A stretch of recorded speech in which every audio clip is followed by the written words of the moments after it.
আসসালামু আলাইকুম। প্রিয় শিক্ষার্থীরা, আশা করি তোমরা সকলেই ভালো আছো। এখানে বলা হয়েছে অপরিচিত নম্বর থেকে আসা ফিশিংয়ের চেষ্টা থেকে নিজেকে নিরাপদ রাখতে এবার আমরা নিচের মাইন্ড ম্যাপটি পূরণ করব। তো আমাদেরকে এই মাইন্ড ম্যাপটি পূরণ করতে হবে। আমাদেরকে বৃত্তের এই খালি ঘরগুলোতে ফিশিংয়ের চেষ্টা থেকে নিরাপদ থাকার উপায়গুলো লিখতে হবে। তো চলো আমি তোমাদেরকে ফিশিংয়ের চেষ্টা থেকে নিরাপদ থাকার উপায়গুলো দেখিয়ে দিচ্ছি। অপরিচিত নম্বর থেকে আসা ফিশিংয়ের চেষ্টা থেকে নিজেকে নিরাপদ রাখার উপায়গুলো নিচের বৃত্তগুলোতে দেওয়া হলো। প্রথম উপায়টি হলো সন্দেহজনক লিঙ্কে ক্লিক করা থেকে বিরত থাকব। এরপর সন্দেহজনক মেসেজ বা ইমেল এড়িয়ে চলব।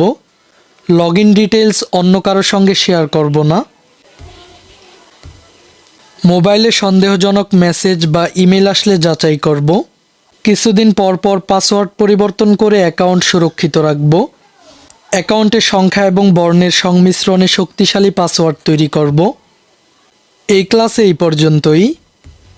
পরবর্তী ক্লাসে আমরা সেশন 2 থেকে আলোচনা করব। এই ক্লাসটি তোমাদের কাছে কেমন লেগেছে তা আমাকে কমেন্ট করে জানিয়ে দাও।